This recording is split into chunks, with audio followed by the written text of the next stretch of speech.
I want to welcome everyone to our program this evening. My name is Ann Mollengarden, and I am the Education Director of the Birmingham Holocaust Education Center.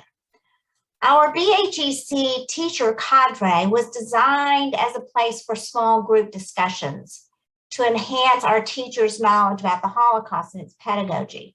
And historically, it has served as an opportunity for teachers to share their ideas and information, as well as a place to commiserate about their classroom and school dynamics, which is often the case. But now in this world of COVID, we are extending our small group to bring in new voices, the voices of the greater community. And we're excited that so many of you have decided to come and learn with our teachers and are hopeful that this will provide some interesting discussions. This evening, our Zoom will run a little bit differently than our regular programming. While you all will remain muted to start, our speaker would like this to be a conversation. So if you are willing, we would love to see your faces.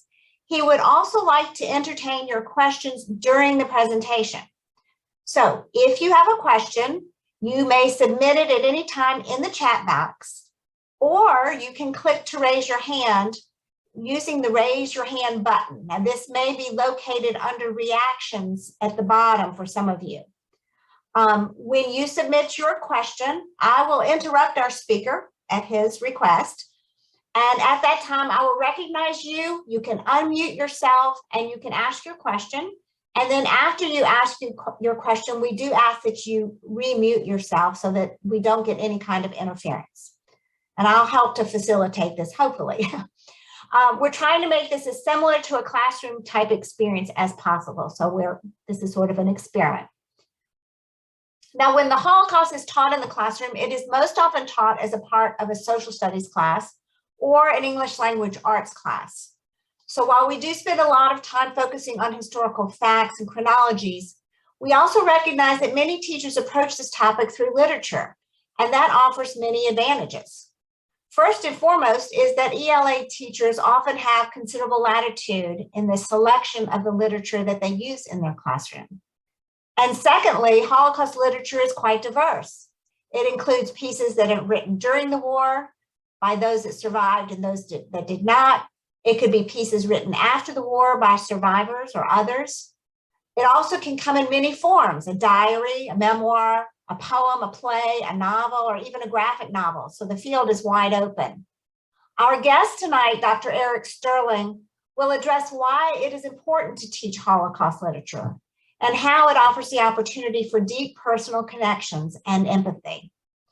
Dr. Sterling is a distinguished teaching professor of English at Auburn University at Montgomery, where he's taught for the past 27 years. He teaches various English classes, including Holocaust literature. He has published widely on the Holocaust, including the book titled Life in the Ghettos During the Holocaust. Dr. Sterling's mother was born in Nazi Germany and taken away from her family by the Nazi soldiers.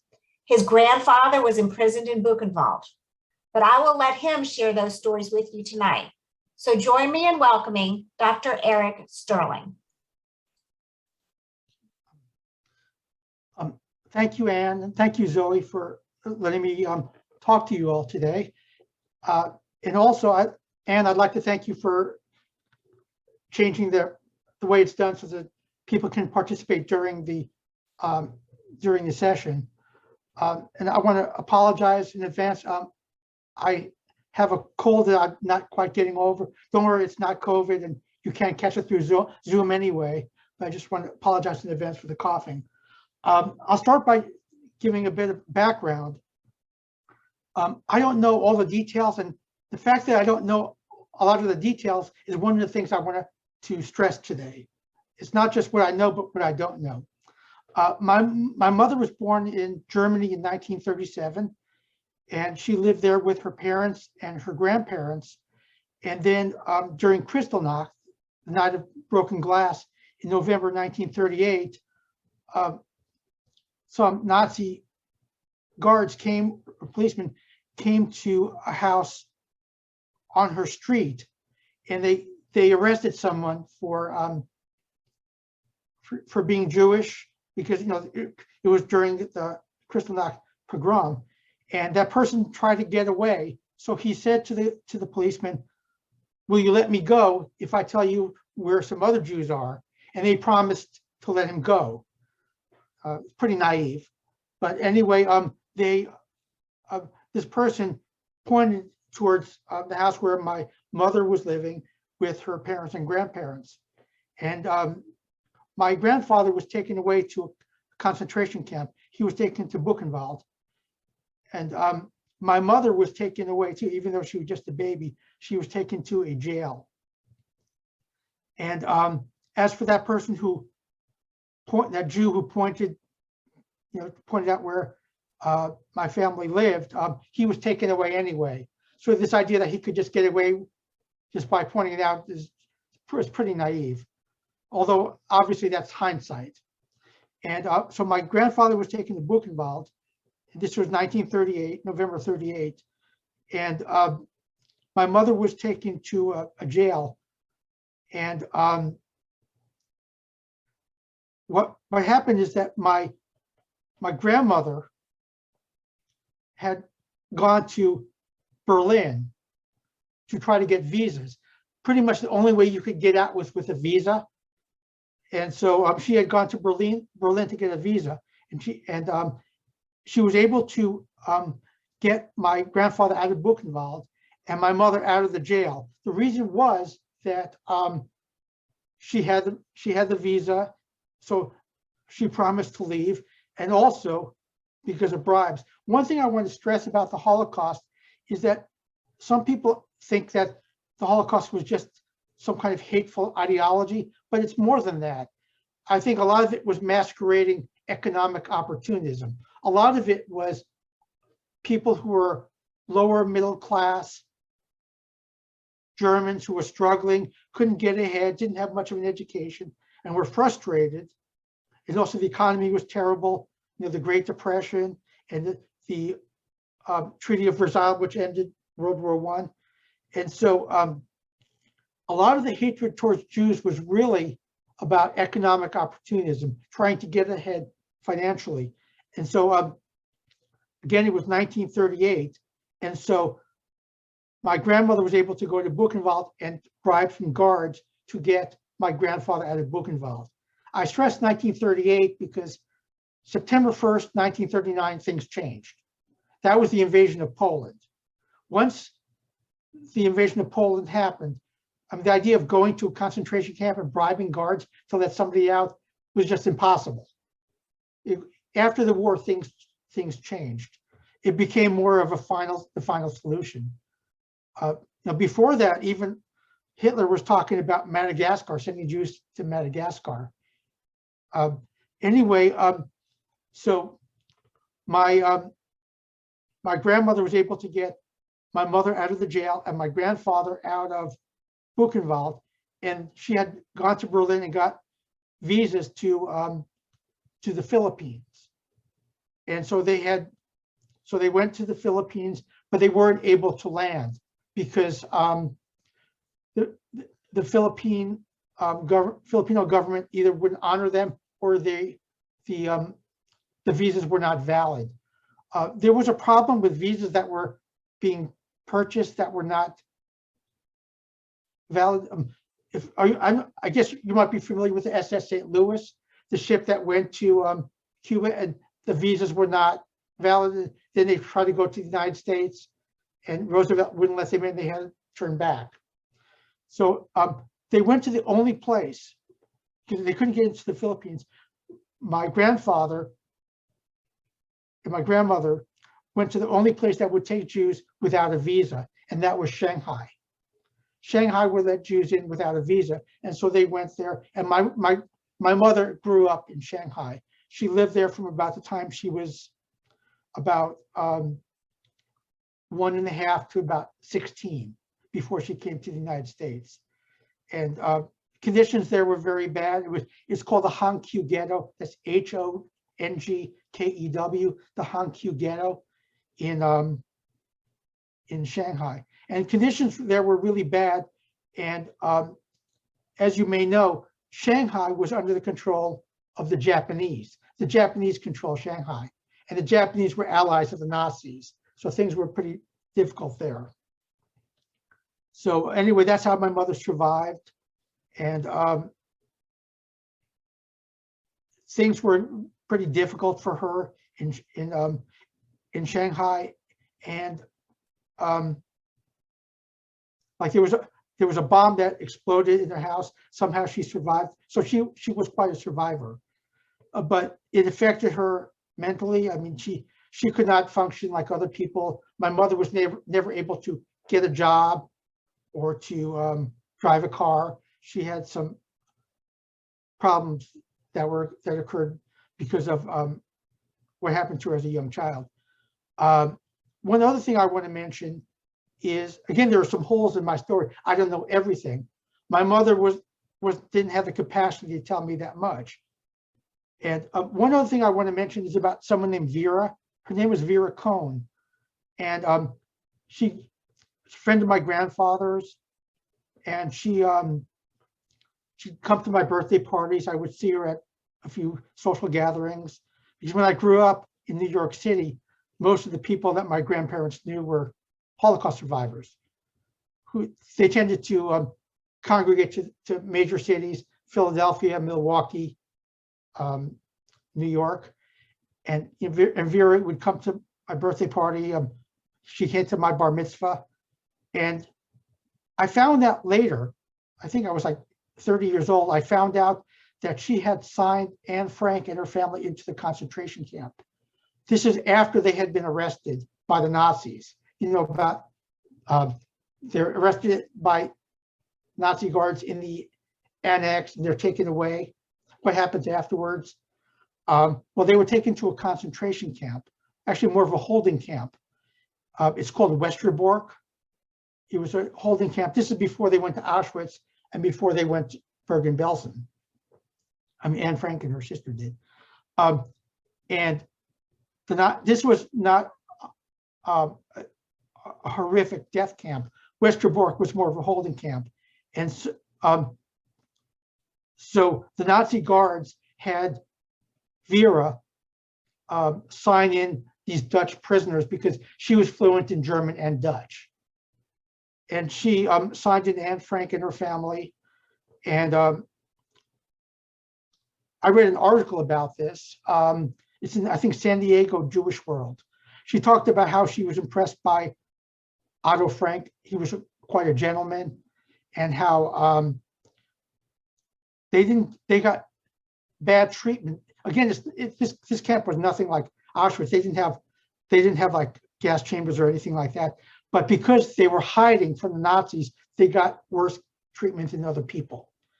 And she said that after their arrest, after Anne Frank and her family were arrested by the Nazis, they were not crying or horrified. She said they were more in shock. They were shocked and very silent. And I wish she had told me about this. And that's one of the things I want to get at. I asked myself, why didn't I know about this before? Why didn't Vera go and tell me about her story about meeting Anne Frank and her family after they had been arrested? Why didn't my family tell me more about what happened?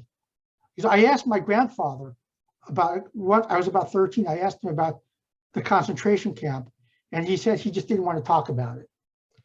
And one of the things about teaching the Holocaust to middle school students or high school students or even elementary school students is this idea that we don't want to traumatize children. We don't want to tell them horrific details. And the problem is that there are a lot of people like me who would like to know these details. We would like to know what happened. And sometimes family members or teachers will not want to teach something because they think the children can't handle this. And I think that maybe we need to give our students more credit. I think that, especially these days, I think children are familiar with a lot more things than we realize, especially with social media. And so I think they can handle things. So I just wanted to share a bit about my background. And anyway, I just wish that my family and Vera had told me more about what they knew, but there's an idea that we don't want to tell children about the Holocaust. This is something that we only share with adults, but children need to know this, I believe. So I just wanted to throw out a question to all of you. I was wondering, why do you teach the Holocaust? And what do you hope to gain? What do you want your students to learn from it?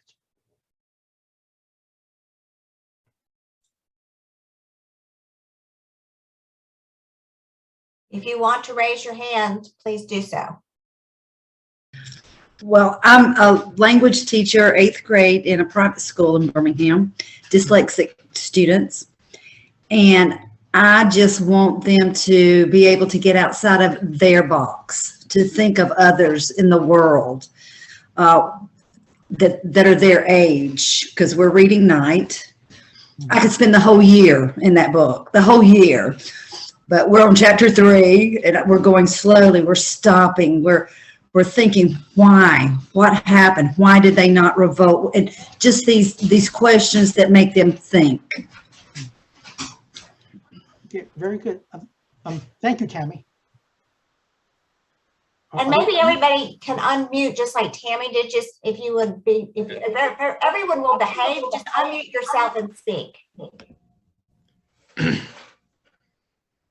Logan, were you gonna? Hi, my name's Logan Green. I now I'm in my first year teaching middle school at Berry Middle School just outside Birmingham and Hoover. I've been teaching the Holocaust for over 10 years, and to me, there is no better vehicle for teaching students empathy, civic responsibility, and being upstanders than learning this history.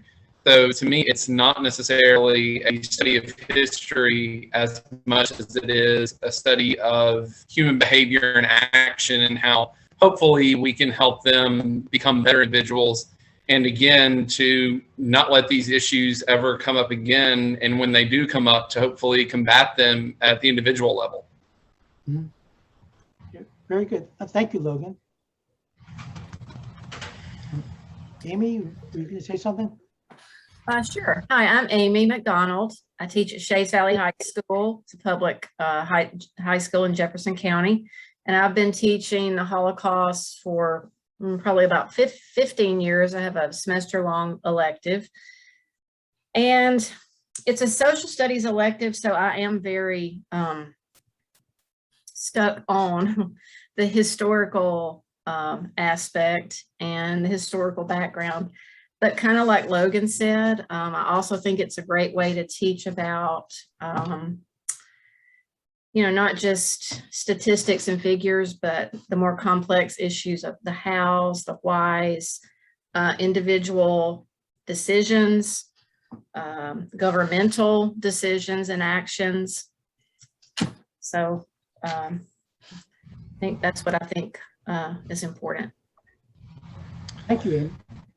And Dr. Sterling, I meant to say, I'm in the unique position of I teach both English and history. So I get to play in essentially both pools, which is always both interesting and challenging. Yeah, that is very interesting. It is challenging, but I think in a good way, though. Getting back to what Tammy was saying, I think Night is a very good way to start. And we see also the way that it evolved, because Night was originally over 700 pages.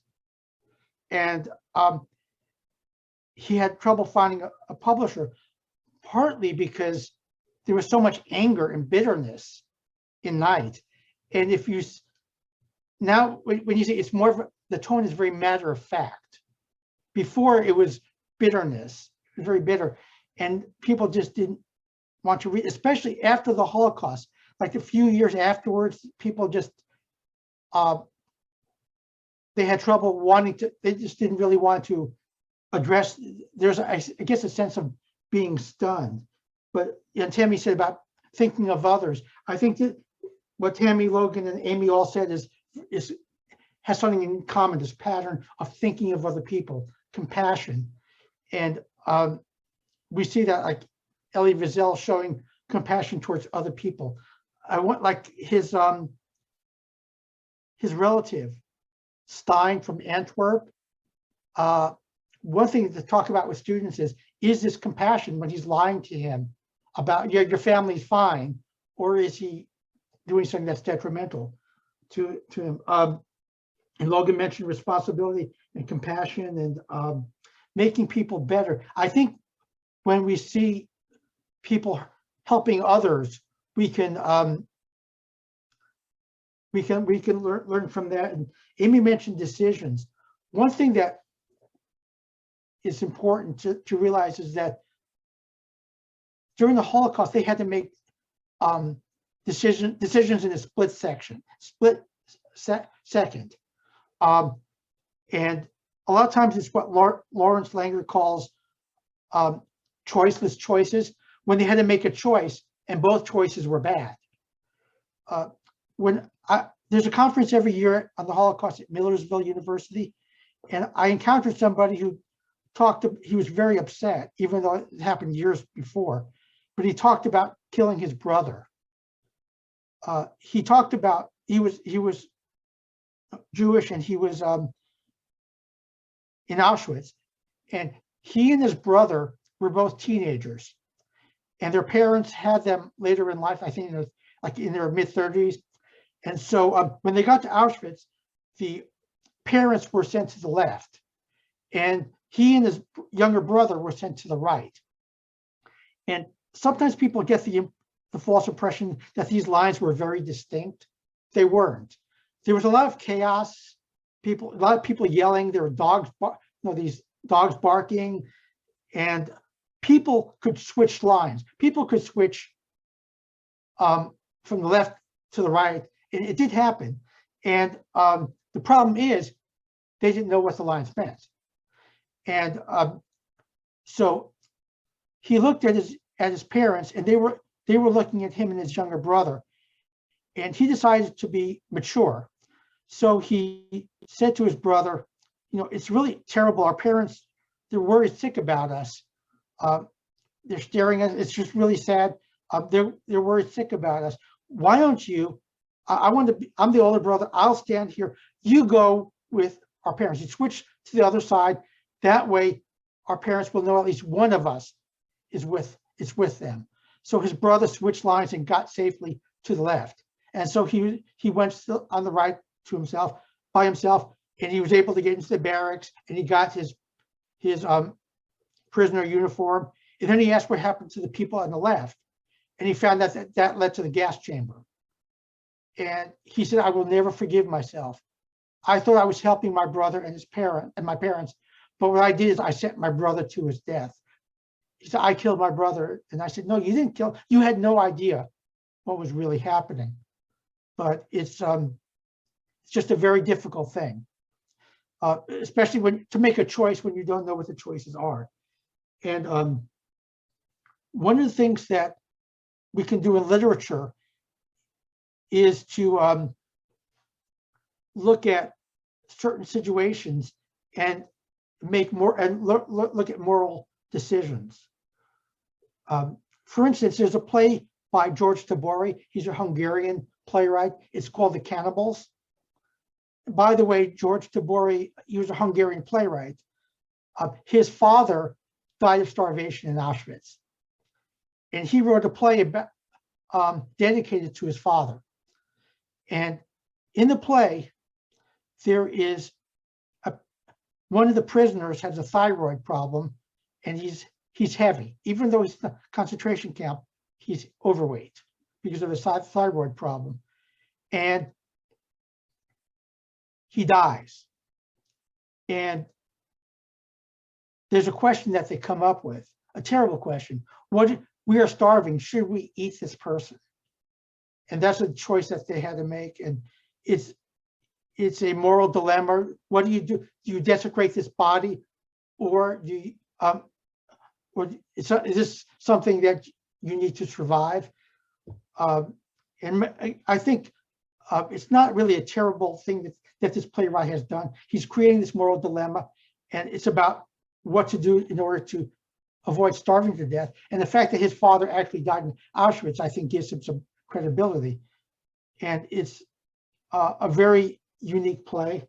There's another play by Arthur Miller called Playing for Time.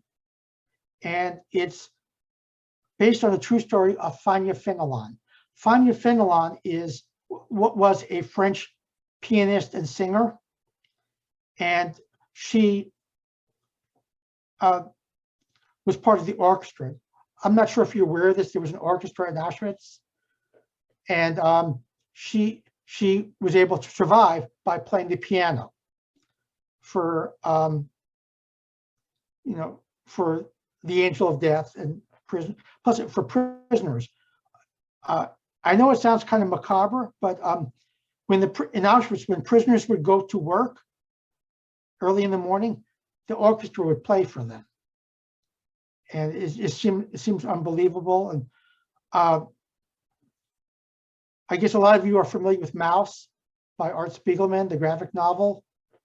And in volume 2 of that, Art Spiegelman and his father have a debate about whether there was an orchestra. And the son, Artie, says, yeah, there was an orchestra. And the father, who was there in Auschwitz, doesn't even remember it. But anyway, in this work, Playing for Time, there is a, Fania Fenelon has a friend who starts having sex with a Nazi guard. And Fania Fenelon finds this offensive. How dare you have sex with a Nazi guard? And she's thinking, I don't want to starve. I'm having sex with this guard and I'm getting a lot of food. I'm getting better treatment. This can help me survive the war. And the question is it's an ethical dilemma. Is this something that, should people do this in order to survive, or is she a terrible person for doing? Is this a kind of thing that you could teach in a middle school or high school, or is that something that you could not teach? Like someone having sex with a guard, or Not really in my school, but we are looking at the norms. What was normal a week ago, the norm has changed. And look how fast the norm has changed in their life. Could you elaborate on that, please? Well, just like the prison guards were one of them, the ones who got them on the cattle cars, they were in their community. They had turned on them, and 2 days before it was like, you're my enemy because you're a bully, you're rich, you're this, but it all changed just in a heartbeat. With the Germans coming in, the norm was not the norm anymore. It changed. And my kids brought in, well, our norm's not the same anymore because of COVID. I was like, yeah, tell me more. And so they're kind of relating it to themselves now. I said, and it can change like that, depending on situation and circumstances. Yeah, the norm can definitely change. And values can change too. There are so many virtuous Jews, so many good, honest people who, when they were put in the concentration camp, would steal spoons, they would steal shoes. Good people, because survival, desire to survive changes people. Also, the dehumanization. When Nazis dehumanize people, like, for instance, when people, like let's say this idea that Nazis had that Jews smell, they smell badly. It turned out to be true because in the concentration camps, Jews, you couldn't just go to the bathroom when you wanted to. They had to defecate in their pants. And in other words, it was like a self-fulfilling thing. It was a way of Nazis dehumanizing Jews to support their idea. And another thing about Playing for Time is that we can talk about these moral issues. Did anyone see the movie Playing for Time? Again, it was a movie written by Arthur Miller, author of Death of a Salesman. It starred Vanessa Redgrave, who was very much anti-Israel. And a lot of people were boycotting the film, saying, how can you make a movie about the Holocaust and the main Jewish character you make into someone who is anti-Jewish anti-Israel. Because she was very much supportive of the Palestinians. And other people said, well, she's a great actress. And that's what really counts. Another one is Broken Glass, another play by Arthur Miller. Because I really think that drama is a good way of approaching literature. Students can visualize it. You can have students act out parts in class. Just assign students certain parts so they can see what it's like. Like Broken Glass is about Kristallnacht, but it takes place in New York City.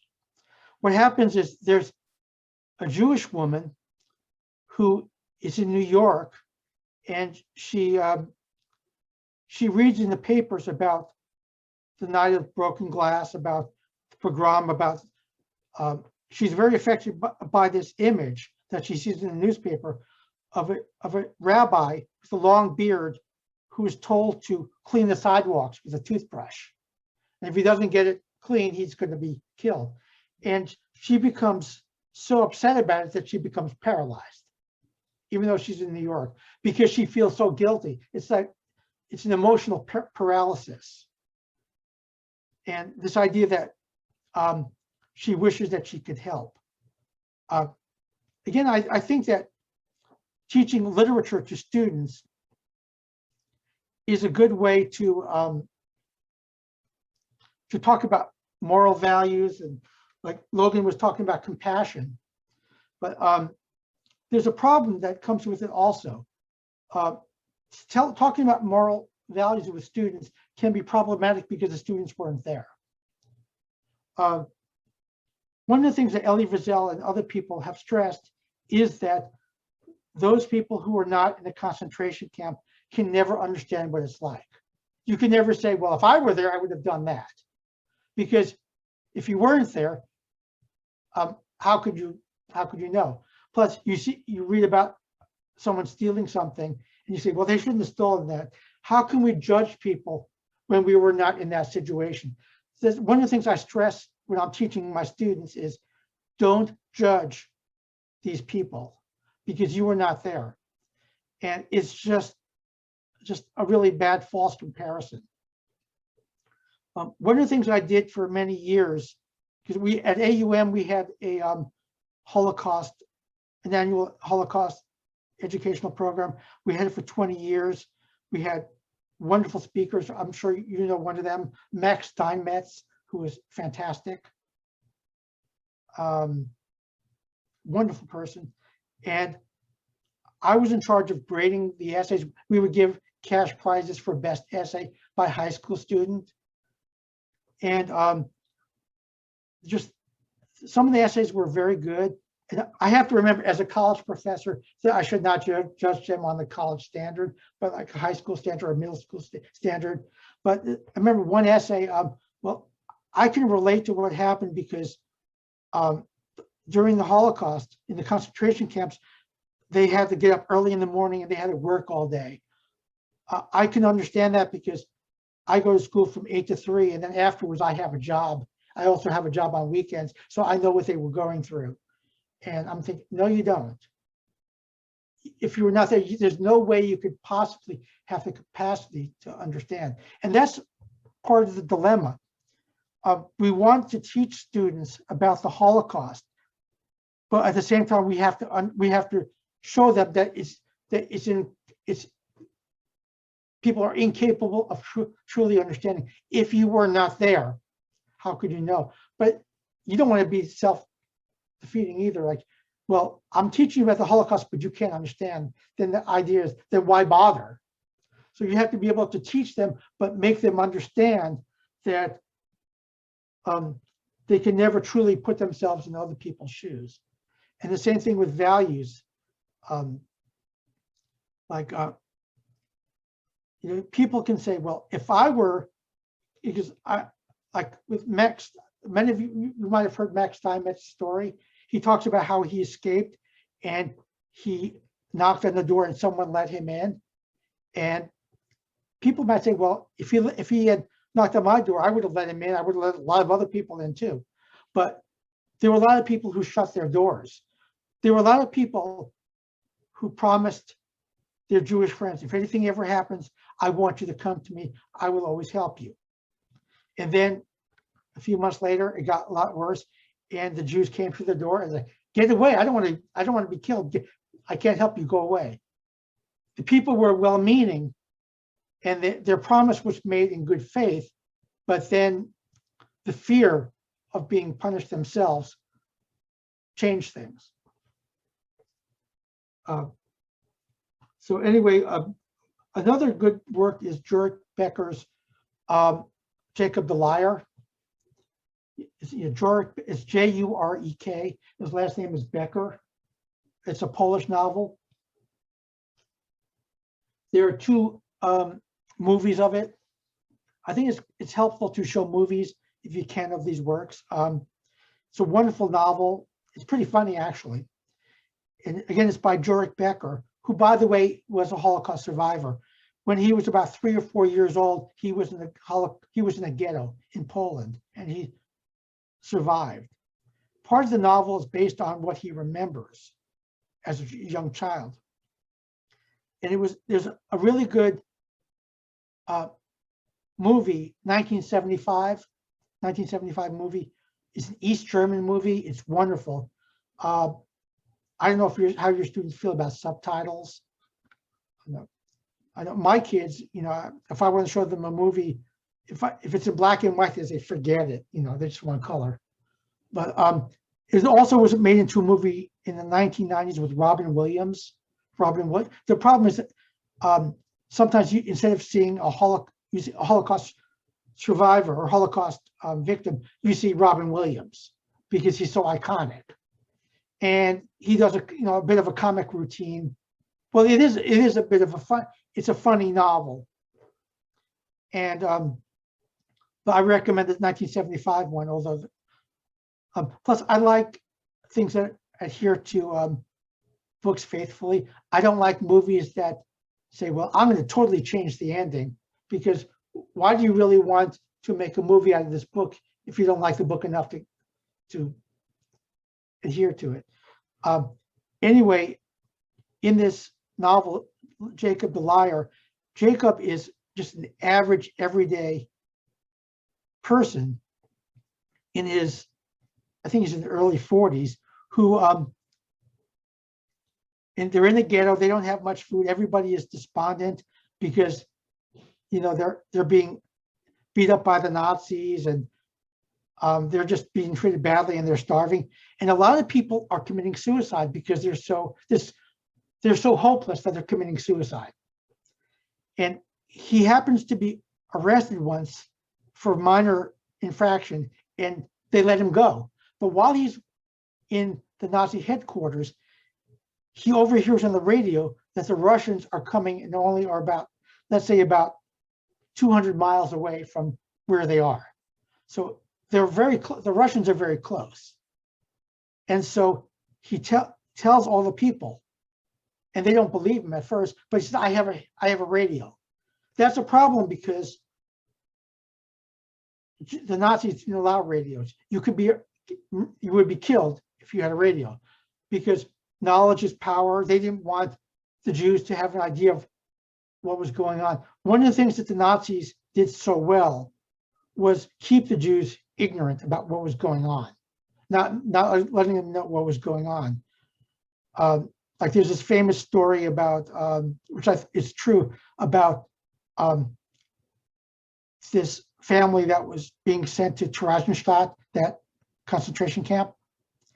And the person asked if he could give more money, if he could get a room with a southern exposure.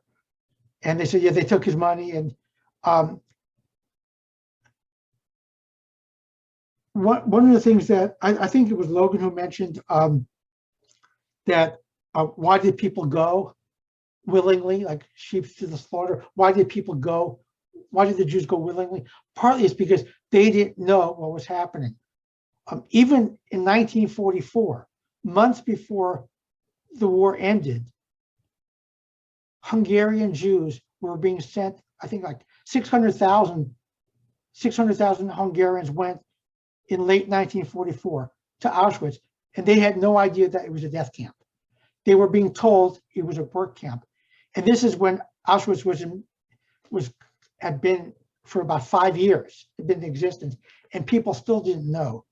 So there's this ignorance. So anyway, Jews didn't, so they weren't allowed to have radios. So Jacob starts spreading this lie that he has a radio and the Russians are coming. And people, it has an effect on people. They stop committing suicide. Their mood changes. They start feeling better about their lot. They say, well, I thought I was about to give up. I was thinking there's no hope. I was thinking about suicide. But now that I know the Russians are coming, I'm going to survive. And so it changes people's moods and it stops the suicides. So Jacob is a hero because he stops people from being despondent.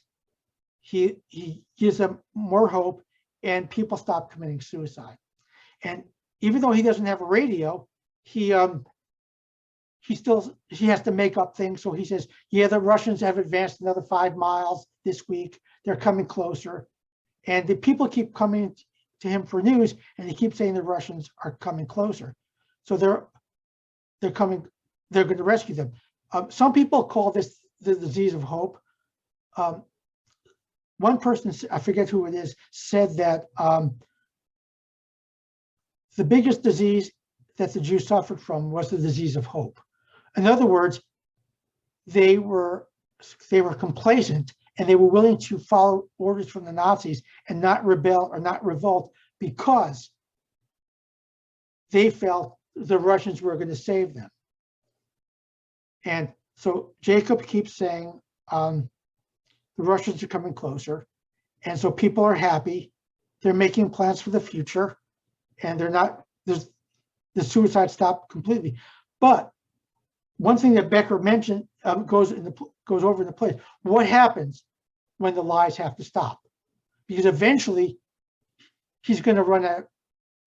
He's going to run out of lies. People are going to realize that the Russians are not coming, and that he's making it up. So what happens when people find out the truth? So what happens when they realize that Jacob is giving them false hope? And when they are being carted away to a concentration camp and they realize that Jacob's lied to them. And the question that you could ask your students in a work like that is, was it worth it? Is it worth it to lie to people in your community in an effort to save lives? Is honesty the best policy, even though if you had told people the truth that the Russians were not really coming and they hear just one brief radio report and nothing since, is it worth telling the truth if it's going to cause people deaths? So all these moral dilemmas that we can talk about, because the Holocaust is not just history. There's literature, there's psychology, there's economics. I think so much of it was economic. Because like when you think about in the late 1930s, when Jews were being allowed to leave Nazi Germany, they were allowed to go on one condition. They had to leave all the valuables behind. And also when people were being taken to concentration camps, they were allowed to just bring one suitcase of valuables. What happened to that suitcase? They weren't able to keep it. The Nazis wanted them to take one suitcase of valuables because that way they would know where the valuables were. And if you think about Night, several people want to steal Elie Wiesel's gold tooth. That becomes valuable. So a part of it is economic and the psychology of it. I wonder what makes people act a certain way. There were a lot of good people in Nazi Germany who suddenly started killing Jews, reporting them, stealing from them. Do you ever ask that in your class? Do you ever talk to your students about that in middle school or high school? What caused good people to change their behavior? Logan, you said that you do that? You were nodding your head? Yeah, we definitely talk about that and just talk about the differences between being an upstander and a bystander and a collaborator. And we look at several resources with that. The USHMM has wonderful resources on that with the neighbors exhibit and such things as that. So yes, we definitely discuss that even with younger kids. Do your students know the difference between like a bystander and a collaborator? Yes, even though, to them, and I teach it, that it can be very muddied almost when you're talking about the Holocaust, where, it's not a very black and white line when it comes to that during the Holocaust. Mm-hmm. Yeah, it is. And I think we also have to realize that people, if students say, well, I would not have been a bystander, it's important to tell them you don't know unless you were actually there. And Amy says it's a gray zone, which is correct. Yeah, we just don't know what we would be like in how we would act in it. I like to think that I would have helped people and risked my life, but I would be lying if I said I knew for sure. We just, and I don't think we can judge people either for that reason. And also, we have to realize what was going on in terms of the media. There was newspapers, all the newspapers portrayed Jews as subhuman. The radio, teachers, if you said Jews were good people, you would not be in the classroom the next day if you lived in Nazi Germany. You would not be allowed to teach. So we have to realize, where do people get their news? And I think you can even make an example to today. Social media is, where do people get their information? Social media. People get their information about the way the world works from Twitter, Instagram, Facebook. That's where they get their news. And also, they fact check things, but who checks the fact checkers? And there's also if you listen to news on Fox News, you get something totally different from MSNBC. All these different news outlets have, and I think that a lot of times we don't try to find information that disagrees with us. We try to find information that reaffirms our views. So we say, oh yeah, I was right all along. So people try to find information that, I guess it's like confirmation bias. We try to find information that agrees with our previously conceived ideas. And I think it would be good if people tried to listen to information that disagreed with them so they can get other perspectives. And I'm not talking about one particular party, I'm talking about everybody, because it's not just like one side, it's all sides. And just these different views that we can share with our students, because I think people need to know that they can be influenced. I think people need to know about propaganda. Students need to know this. I teach a play, it's not about the Holocaust, it's a later genocide. It's a Rwandan genocide. It's the play is called Maria Cazito. It's about a nun who committed genocide in Rwanda. And it's really terrible what the Hutus did to the Tutsis during the Rwandan genocide. But if you listen to, if you were able to hear radio reports before the genocide, leading up to and during the genocide, the radios were referring to the Tutsis as roaches. all the radio stations were saying we must kill the roaches. We must stomp out the roaches. And what happens when we dehumanize people? When we dehumanize people, it's a lot easier to kill them. For instance, during the Holocaust, originally the idea was to go from city to city, village to village, to kill people. It was called the Einsatzgruppen. And after a while, people just said, I can't do this anymore. I can't keep killing people. And the idea became later, well, maybe if we bring people to concentration camps, it's different because you won't be going to people's houses, and they will already be there, and we will see them as subhuman. They will all look alike, shave their heads. And think about, in terms of them being Jews being treated as subhuman, think about Zyklon B.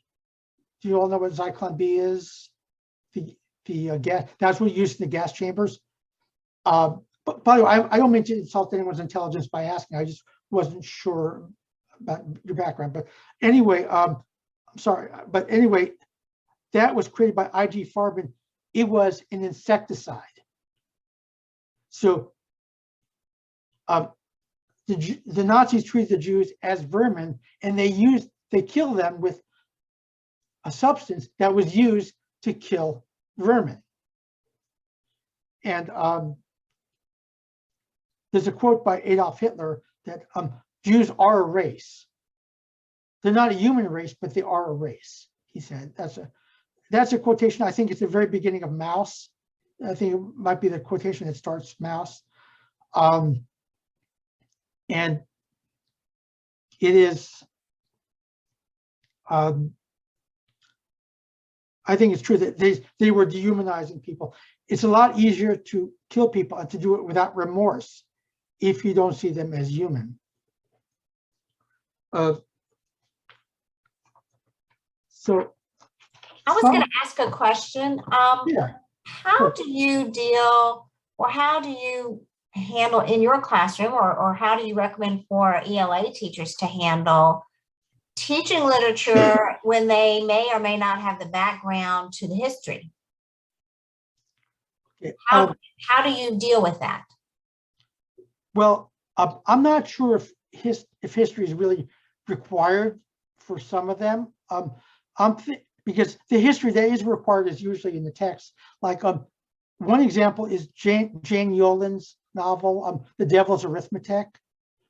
In Devil's Arithmetic, the reader finds out what's going on in terms of the Holocaust with the main character, with Hannah.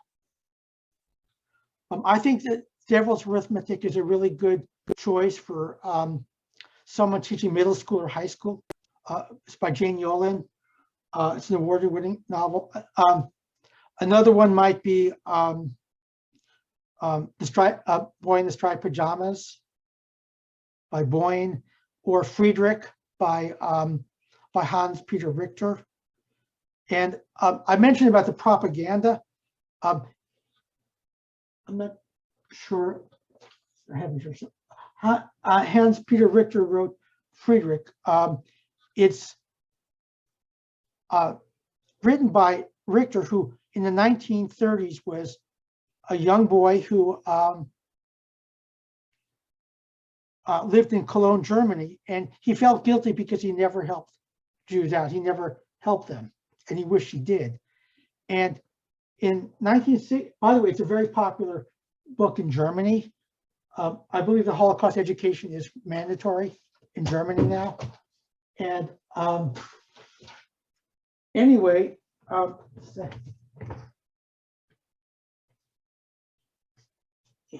this is the book. I don't know if you've ever read it or taught it. Anyway, he was writing it. Can you see me? Okay. Sorry, I clicked on something there.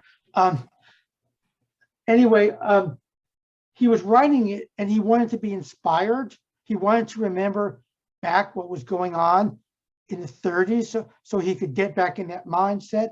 So he started playing Nazi music. He started, see if I can find it's called Raise the Flag. It's a Horst Wessel song, Raise the Flag, or Die Fahne hoch. It's a Nazi song. And he was playing it just so it would help, if you have trouble remembering something, if you start playing music that you remember during that time, your memories can come back. And then he was horrified because his young children started singing the songs with him because they were hearing it as he was playing it to be inspired. So he was horrified that they became, they started singing these Nazi songs in the 60s. It just shows how these propaganda can influence people.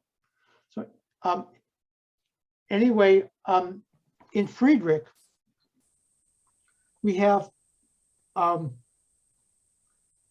two boys. One thing I want to mention is about transformation. What we see is transferring characters. Friedrich is, for those of you who don't know, Friedrich is a Jewish boy who has a best friend who is an Aryan, and Friedrich is pretty well off because his father has a government job. His best friend, who is Aryan, doesn't have much money because his father's unemployed. Then the Nuremberg laws come into effect, and Jews lose their civil servant jobs. And so we see how they change places. And I think you see this in a lot of books about the Holocaust in middle school and high school. We see this Jewish boy who is well off suddenly becoming broke because his father can't find work, and this other boy whose father is an Aryan joins the Nazi party. He doesn't like the Nazis, but he joins the party. He joins the party because that's how you get ahead. Again, it's not ideology, it's economics. If you can't find a good job, if you're not a member of the Nazi party, you join, not because of ideology. I do know a lot of people join because of ideology, but he joins because he wants to get ahead. And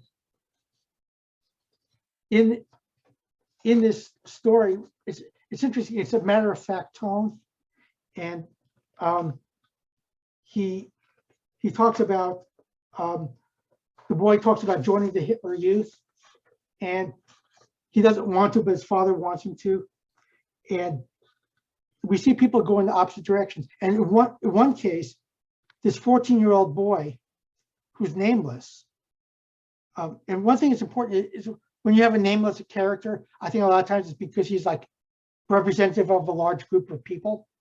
The narrator is nameless because he represents a lot of German children who were sympathetic to Jews but didn't know what to do.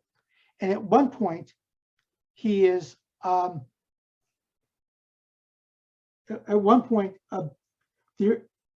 he finds out there's a rabbi hiding in the house of Friedrich. And there's a question that comes up. What do you do if you're a 14-year-old boy and you find out that your neighbor is harboring a Jew, which is illegal? Do you tell the authorities so that you can do the right thing and hurt your best friend? Or do you say nothing and worry that the Nazis will arrest you for not turning somebody in? And see, Logan, you mentioned The Devil's Arithmetic. That's by Jane Elan. It's this book right here. Why do you teach this one? I teach it because to me it's just a good overall story that a lot of times kids can identify with, especially just the beginning hook of it. A lot of times, so much of the literature is hard for them to really engage with right off the bat, and it's a great way to just grab them right off the bat with the early part of the story. And then overall, even though it's fictional, the history is pretty solid. Unlike some other fiction books where you get in some muddy waters that you've got to correct, overall, Devil's Arithmetic is fairly good. Okay, very good. Thank you. By the way, I hope you don't mind me calling on you. Not at all. You're great. Don't worry. Okay. Yeah, I agree with what you say. I think the history is pretty accurate. The only question is, and one reason why this has been the book has been criticized, is that the affirming life at the end. This idea that it can have a happy ending. There's someone named Sally Grubman, and Sally Grubman. She is a survivor of Auschwitz and Ravensbrück, and she says that she's asked a lot as a survivor of Auschwitz to come to different schools and talk about her her experiences in the concentration camp, and she's bothered by this because teachers say, "Please come into my classroom and tell me about what it's like in Auschwitz and about the Holocaust.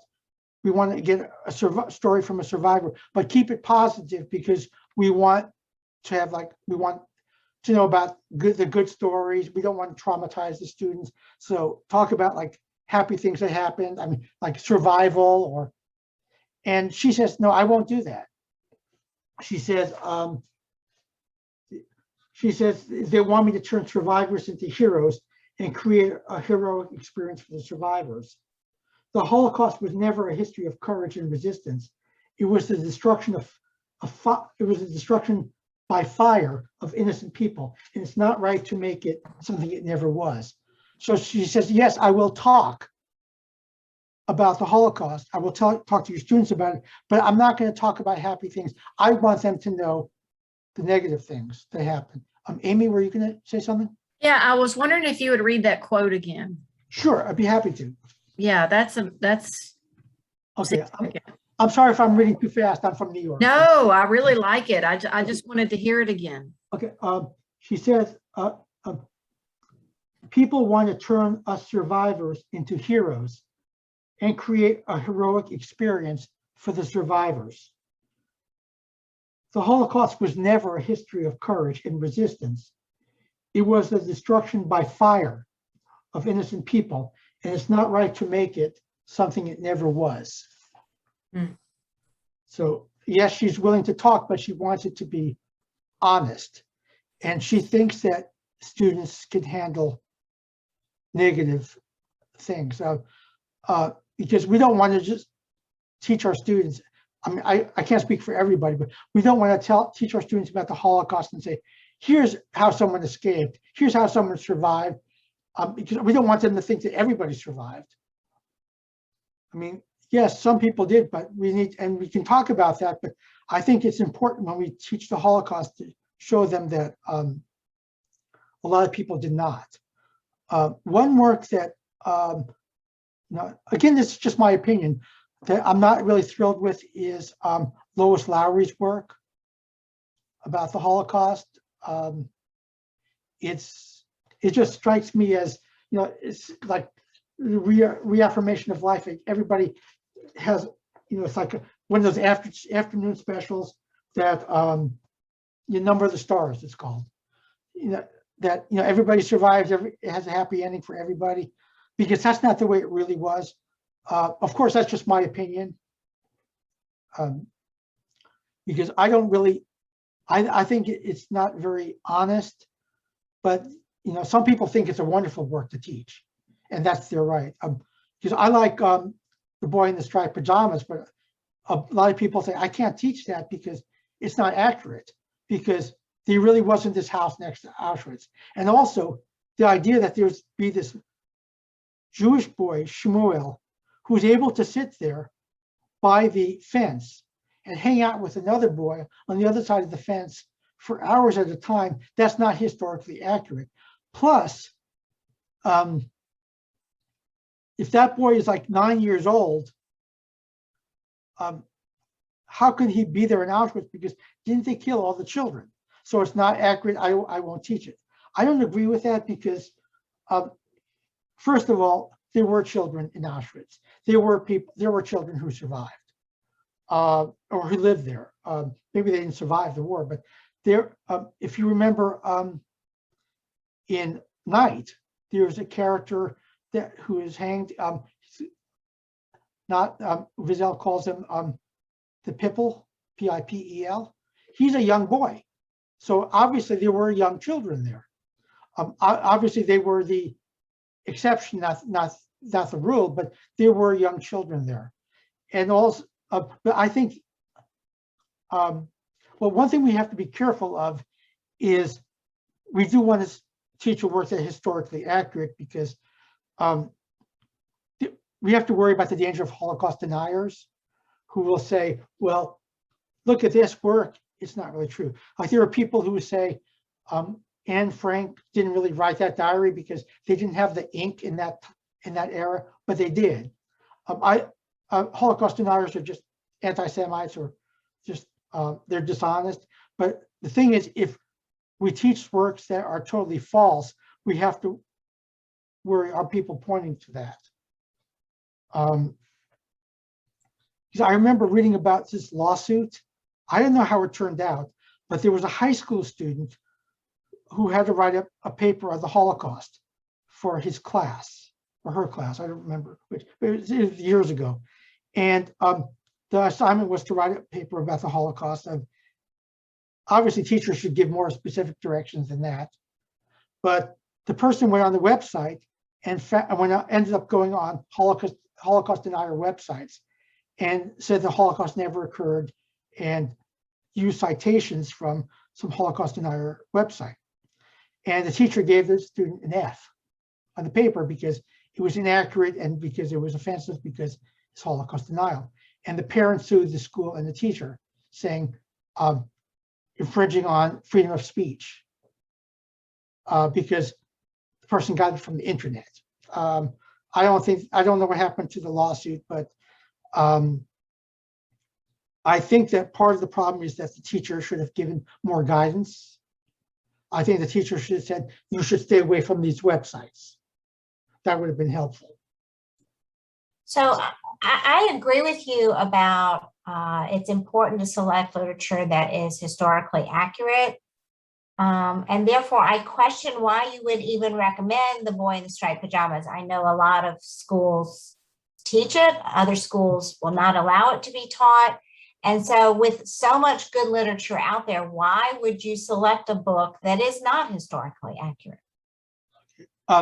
Well, again, I think that there were children who were there. There were children who, so this idea that there were no children is not a good, I don't think that that attack that's not historically accurate is true because there were children there.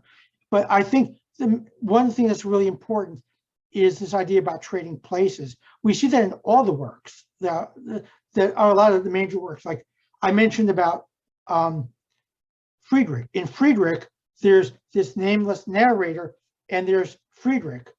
And they end up trading places as the book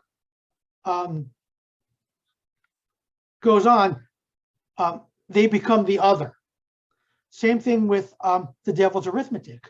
In the Devil's Arithmetic, we have Hannah, who would rather celebrate Easter than Passover. And what happens to her? She becomes Hannah. She transforms from someone in New York to 1942 Poland. So she becomes somebody else. Same thing in the Boy in the Striped Pajamas. We have Shmuel and Bruno they're very different people, but they become similar because Bruno gets lice in his hair, so he has to shave his head. And then he takes off his boots. And so shaving his hair off and taking off his boots, he starts looking just like Shmuel. And part of the idea about the Holocaust is putting yourself in someone else's shoes. why were people in Germany so hateful towards the Jews? Why couldn't they have empathy? Why couldn't they put themselves in someone else's shoes? We see Shmuel doing that. We see Bruno doing that in this Boy in the Striped Pajamas. One of the things I like about the Boy in the Striped Pajamas is that that he is innocent. He has not been corrupted by Nazi ideology. And so students in middle school or high school can see how people who are not corrupted by propaganda or by social media can just see the other as themselves, see someone who's totally different as like, I am German and you are Jewish, but we are really the same. So this compassion, this ability to see other people, see the other, not as an ostracized, scapegoated person, but as the same as myself, is a really powerful thing. So that's what I would recommend. I have not taught it, but I've written about it, but I haven't taught it. The reason is that I teach other things that, but I think is really good for middle school, high school, but things like Bent. Bent is a play about the treatment of gays in Dachau. I don't know if you could teach that in middle school or high school. But I just think it's a powerful work. Has anybody here tried The Boy in the Striped Pajamas? Amy? I'd say I do, and I'm thinking of this because, you know, school just pretty much started for us. And in the elective, Holocaust Studies elective that I teach, I just kind of want to know where the students are coming from. And so I do this survey, just asking some basic questions. What Holocaust related books have you read? What films have you seen? Just kind of across the board. And so many of them will say Boy in the Striped Pajamas. And sometimes that's the only film they've seen. They haven't read any books. Maybe that's the only film they've seen. And so, you know, I try to use that. I don't want to shut them down right off the bat. But, you know, I think as long as they know from the get-go that The Boy in the Striped Pajamas is fiction, it's, you know, there are some historical inaccuracies. There are some good lessons in the film. Then, you know, it's not something that I show in my classroom, but at the same time, because it's something that they're familiar with, I try to use that and say, you know, these are some. Let's look at some of the things that you remember from the film. This would have happened. This wouldn't have happened. This would have happened. This wouldn't have happened. And I think as long as they know, as long as students know going into it, that there are some pretty severe historical inaccuracies, you know, we could look at it as it's a story. It makes some good moral. There are some good lessons that can be learned from the story. I mean, that's kind of how, because so many of my kids come in and that's the movie or that's the film that they list. That's what they've seen. That's what they're familiar with. Thank you. That's excellent, Amy. And one of the things I really liked about what you said is this idea that as long as they know going into it, because I think it's important to tell them in advance, this is a work of fiction. I'm not teaching this as historical fact. And Anne, you asked a very good question. Thank you for that. It's a very good question. But one thing I do want to say is that in a way it's more honest, because at the end of The Boy in the Striped Pajamas, the Jewish boy dies. He dies in the gas chamber. You look at The Devil's Arithmetic, she's about to die and she ends up in New York. I'm sure a lot of Holocaust victims wish that would happen to them. Just and you end up in New York instead of dying in the gas chamber. So the question is that very accurate in the devil's arithmetic that someone the people are about to die in the gas chambers, they get whisked to another continent, to New York. And one of the works that Hannah talks about in The Devil's Arithmetic is The Wizard of Oz. She talks about the Wizard of Oz. She tells the children, she tells the people in 1942 Poland about the Wizard of Oz. And remember, at the end of the Wizard of Oz, she clicks her heels and she ends up back in Kansas. I think the same thing happens in Devil's Arithmetic. She ends up back in New York, so that's not. So I think that in a way, The Boy in the Striped Pajamas is even more accurate because they die rather than just escaping. If I have to wrap it up. Well, I'll just entertain questions now, Logan, or a comment. If I could just say something, I think there's a stark difference though, because the inaccuracies in The Devil's Arithmetic are what I would refer to as fantastical inaccuracies. They're not. I don't think Yellen was intending on those to be believed in any sort of factual way. The transporting across continents, the things like that. Whereas Devil's Arithmetic are presented in factual ways, in a way, to me. They're not presented in a way that is obviously inaccurate. No one believes that people were transported out of the gas chambers, but the way The Devil's Arithmetic presents it, it presents it like that's what happened. And I think that's where the danger lies in those two books comparatively. Okay, did you mean The Boy in the Striped Pajamas? Yes, but because The Boy in the Striped Pajamas, whereas Devil's Arithmetic, the inaccuracies of Hannah changing into a different person and time travel, and like you said at the end when she's in the gas chamber and then she goes back to New York, none of those are, no one would believe those are accurate instances. Mm-hmm. So I think those are very different than the inaccuracies in The Boy in the Striped Pajamas, which are presented as much more, accurate events of how it happened, when for a lot of them, they just weren't. Okay. So that's why you prefer The Devil's Arithmetic. Absolutely. Absolutely. Okay, good. Thank you. That's a good point. And one thing I like about The Devil's Arithmetic is this idea that one of the first things she says is, why do I have to remember? And at the end, she wants to remember. So it shows students the importance of memory, the importance of remembrance, that the Holocaust, that also respecting Holocaust survivors, because Hannah doesn't really want to be there. She she'd rather eat jelly beans, she says, and celebrate Easter. So she recognizes the importance of the numbers on her, her grandparents' arm. And I think that she gets an appreciation of what they've been through, because before she's like, why is Grandpa Will, why is he yelling at the TV?